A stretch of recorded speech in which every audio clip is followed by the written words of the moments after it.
এখন বার হচ্ছি, ছেলের পরীক্ষা, তো ছেলে যাবে না। এই যে আমার মেয়ে, দেখি ছেলেকে রেখে যেতে কেমন লাগছে। আর মা মেয়ে দুজনে একা তো কোথাও যায় না, নাই ওর পাপা যায়, নাই ছেলেকে নিয়ে যায়।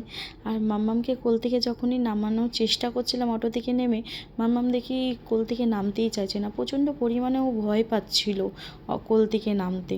কি অনেক দিন হয়ে গেছে না, ঘর থেকে বার করা হয় না, সেই কারণেই হয়তো। এই অটোটা এসে জিজ্ঞেস করছে কোথায় যাবেন, বেহালা। আমি মনে মনে ভাবছি 1 বছর হয়ে গেছে এখন আমি বেহালার মুখ দেখিনি। একটা দরকারে বেহালায় গেছিলাম, সেই 1 বছর আগে মেয়ে যখন পেটে ছিল তখনই গিয়ে একটু শপিং করেছিলাম, সেই আমার বেহালায় যাওয়া। তো একা একা এসে ছেলের কথাও মনে পড়ছে, কিন্তু কিছু করার নেই, ছেলের যে পরীক্ষা আছে। আর ওর পাপাকে যখনই বলি যে নিয়ে চলো, তখন বলে কি যে রাস্তা এতটাই খারাপ, বাইক নিয়ে যেতে গেলে উল্টে যাব তোমাদেরকে নিয়ে গিয়ে। সেই জন্য না ওর পাপাও বার করে না, অনেক দিন হয়ে গেছে বলেই না।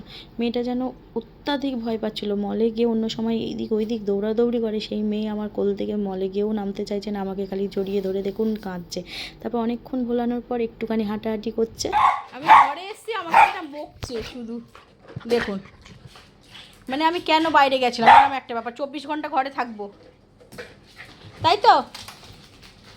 বাড়িতে আসতেই ছেলে বার করে দেখছে কি এনেছি না এনেছি। তো ছেলেকে বলছি, বাবা আমাকে যে বোনু মানে কিছু কিনতেই দিচ্ছিল না, তাই জন্য আমি কি তোমার জন্যও কিছু আনতে পারিনি, বোনের জন্য এই কটা সামনে যা পেয়েছি তাই নিয়ে চলে এসেছি তাড়াতাড়ি করে। বোনু আজকে খুব কাঁদছিল। তো তখন আজকে আমার সাথে একটা কী ঘটনা ঘটেছে জানেন, যখন আমি বিলিং করতে গেছি তখন হচ্ছে হঠাৎ করে দেখছি মেয়ে কী কান্না কাঁদছে, কেঁদে মানে কোকিয়ে যাচ্ছে। আমি ভাবলাম বিলিং আমি করবো না, আমি সোজা চলে যাব। তারপরে দেখলাম এইদিক ওইদিক করতে মানে এক ভদ্রমহিলা ছিলেন, একটুখানি ওকে হাসাতে একটুখানি চুপ করেছে বলে, তা আমার সামনে দুজন ছিল, একজনের বিলিং হয়ে গেছে আর একটা মেয়ে ছিল। আমি বললাম আমাকে একটু ছেড়ে দেবে, আমার বাচ্চা খুব কাঁদছে, রিকোয়েস্ট করলাম।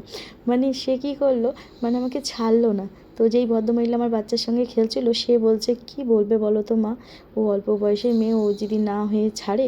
তো মানুষের মানসিকতাটা কোথায় যাচ্ছে দেখছেন এখনকার যুগে, মানে ভাবতে